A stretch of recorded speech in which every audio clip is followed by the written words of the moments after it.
In this demonstration, you'll learn how to monitor the use of sensitive information in your organization with Microsoft Purview Information Protection.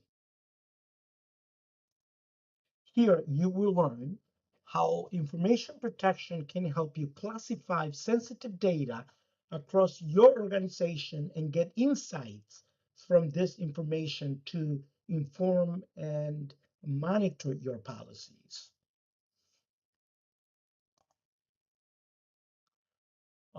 As usual, this is the Microsoft Purview Compliance Portal where you are logged in as a compliance administrator. And as always, remember that compliance.microsoft.com, it's the old portal. There is a new portal that can be found at purview.microsoft.com. So we are going to click on data classification and we're going to go into overview. So that's where we're going to start. This page provides an overview of how trainable classifiers, sensitive information types, and labels are being used across the organization. Now, we have not worked with trainable classifiers yet. That's a more advanced feature that we will cover in a future video, but it's important to understand that you can manage a trainable classifier here as well.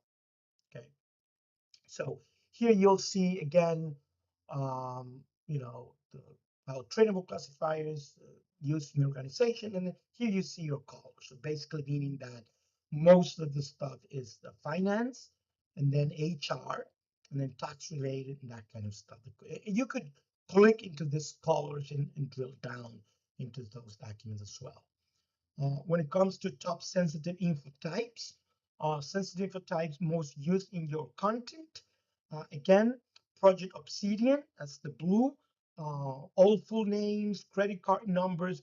Those are all kinds of information that are being used in your organization. You can drill down and find out that organization. Here, we could also see the top sensitive labels applied to content, okay, which is this, remember this confidential label that we have been applying, that we have been working with. Remember, this is the um, fourth video in this series of data security with Microsoft Purview. So if I talk about something and doesn't make sense to you, my recommendation is that you go back and watch those other videos because a lot of the stuff builds up on the next, right? So in this series of videos. So if we scroll down, um, using the information on this page, you can evaluate the impact that sensitivity labels are having on your environment um, and assess your protection and governance policy needs. And in today's age, where everyone is using artificial intelligence and agents and stuff like that, those agents and agentic applications can use and consume sensitive data, and then that could lead to data exposure. The exposure of sensitive labels, we can also lead to a lot of problems for companies. So this is a really good place to come in. But here you see, all the sensitive info type divided by, personal identifiable information, PWI, financial data, employee incentive awards, blah, blah, blah, all kinds of stuff. Here you also see top activities detected, the daily labeling activities by users, um, the locations where sensitivity labels are applied. We see, for example, that exchange is the top one in this case. Locations where retention labels are applied, and here is exchange as well. We have not talked about retention labels yet. We will cover that in a future video, but retentions are really important, especially in a legal context. Sometimes, there's for contractual legal implications, you need to create retention policies to make sure that data is not deleted. For example, a company that works with taxes in the United States, must retain those taxes by law for 7 years. Well, what if someone comes in and they start deleting, taxes related data before that the period 7 years, and then you get audited or there is a lawsuit of some kind, you could get into legal trouble. So retention levels are really important. We'll talk about that later on in this series of videos. Let's now go into Content Explorer. We have been here before, again, in other videos. We talked about this, but Content Explorer provides a snapshot of the sensitive items in your organization. Uh, this includes items that match certain sensitive information types that you define, items that have had sensitive or retention labels automatically or manually applied, and items that have been categorized by trainable classifiers. So here you can review items that match your sensitive information type or SIPs, which are, as we had discussed before, pattern-based identifiers that detect sensitive information. Okay, so let's click into let's collapse the sensitive info types, and then this one, and then this one. So notice how we can, in Content Explorer, we could look at things depending on what it is that we want to look, or we could search for things. So we are, um, you know, we can review items that have, those retentions. So we're going to be looking at, um, we're gonna search for Social Security because we want to detect U.S. Social Security number, right, where they are. And notice that there are 45 items. So if we click on that, um, in different places. In OneDrive, there are 25 items. We're going to go down into this, and we'll see what we found over here. This is you know, the type of information, the confidence level, and that kind of stuff.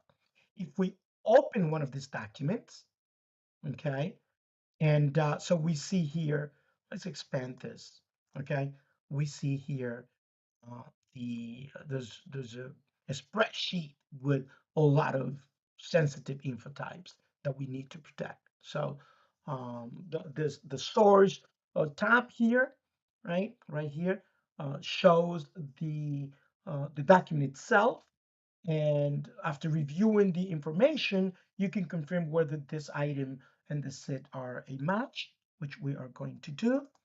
Okay. Well, optionally, you can submit a redacted copy of the item to Microsoft along with your feedback to help improve the accuracy of built-in classifiers. For the purpose of this guide, we'll skip this for now. And a lot of companies don't like to do this, but anyways, if you want to help with that, do that. All right.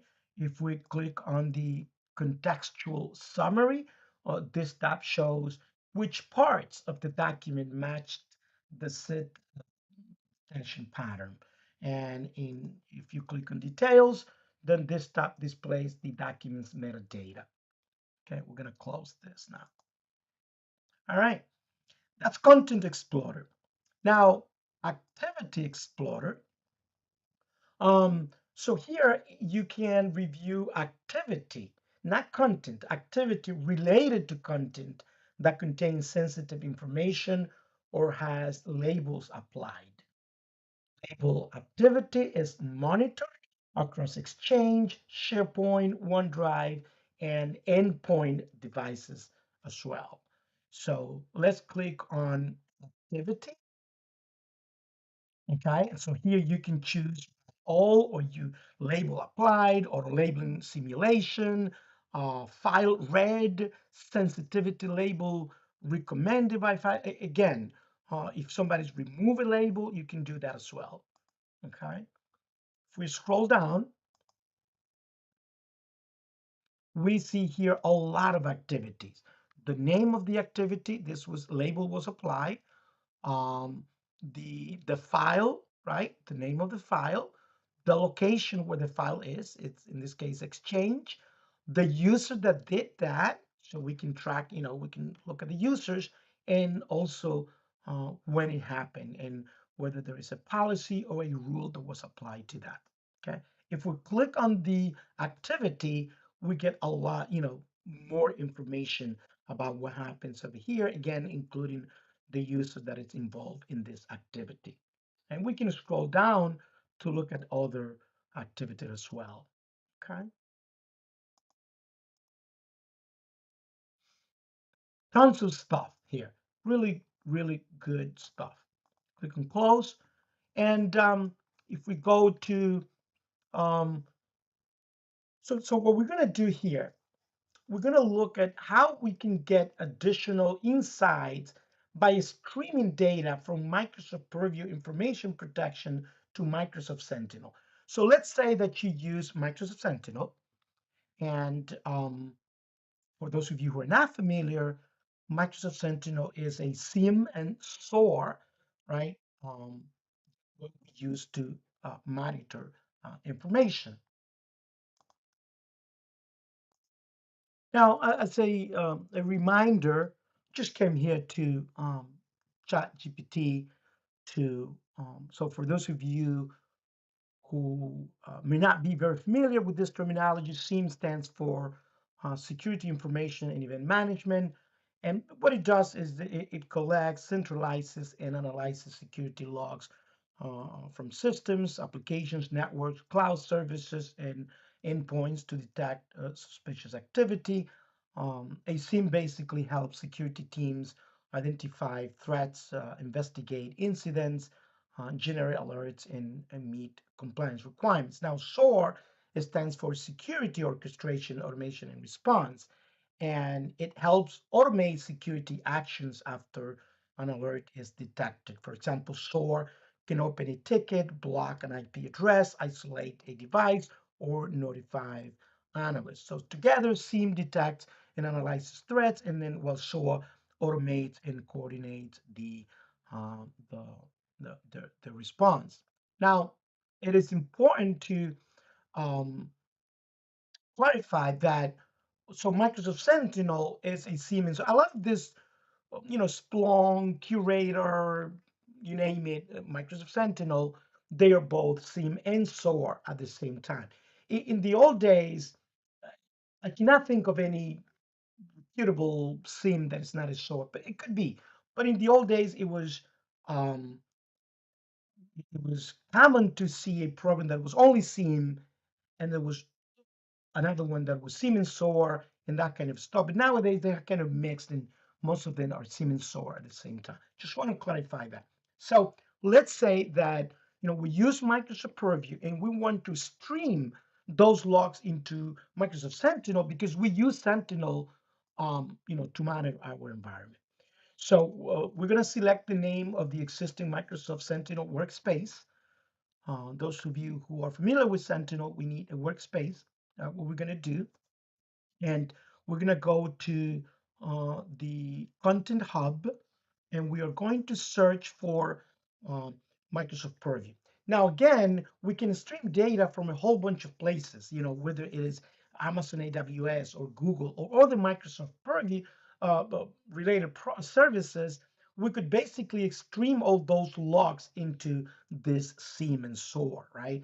To have unified view. So if you saw here, um, we can look services like Amazon AWS. We can look at stuff from Google and any, there are hundreds of places where we could basically um, come over here and bring that. But we're going to work with Purview. So we're going to click on Microsoft Purview Information Protection because Purview is a set of solutions. There are many stuff. We are specifically talking about Purview Information Protection. Okay. Later on, we'll talk about insider risk management, but in this case, it's just the information protection piece that we want to stream logs from.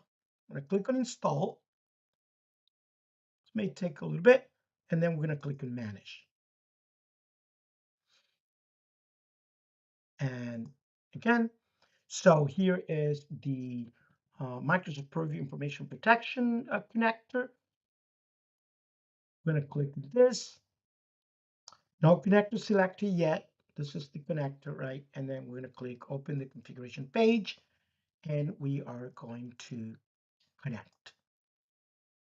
So what we're doing again is connecting, through an API. We're connecting this solution so that they can talk to each other. That's basically what we're doing.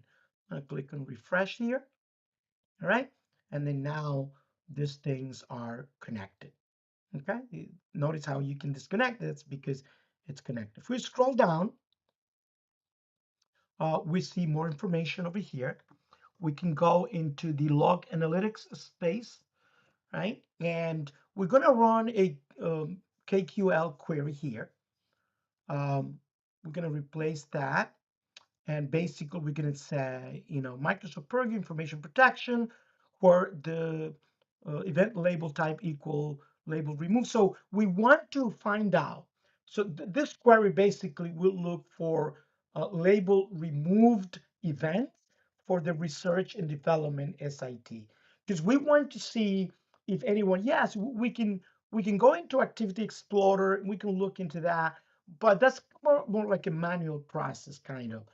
um, Sentinel has a lot more power, and also you can run very advanced queries. And if you don't know KQL, that's fine. Remember that with Copilot, ChatGPT, Gemini, and any of those generative AI programs, you can create very sophisticated. You can just basically talk to the application. Hey, I want you to create a, KQL query to find this, and that, and then you can, if you're not familiar with this language, then you could uh, do that. But anyway, so if you are familiar with Microsoft and Sentinel, absolutely, you know what I'm talking about here. Click on run, and then here is what it found. Okay, if we scroll down, we can see the information that it was found there. All right, we can now create an alert for this, right? So you can create a rule that triggers alerts in Azure Monitor or Microsoft Sentinel when certain conditions are met. Alerts can, help you then, keep you active on the things that really matter. And that's what we can do. This is the great thing about connecting, Sentinel to other pieces like Microsoft Purview. Okay, so that's what we can do there. Again, if you want more information about all of this, those are online resources that Microsoft that you can check. Um, this is the conclusion of this demonstration. As always, if you found this useful, please like my content, but most importantly, subscribe to my channel so that you keep up to date when new content um, is created. Thank you, and hope to see you in my next episode of data security or any other stuff that you may be interested. I have a lot of uh, content in my site, whether it is preparing for the CISSP certification, and this is a bilingual channel, so you're gonna find a lot of stuff in English, but there's also a lot of stuff in Spanish.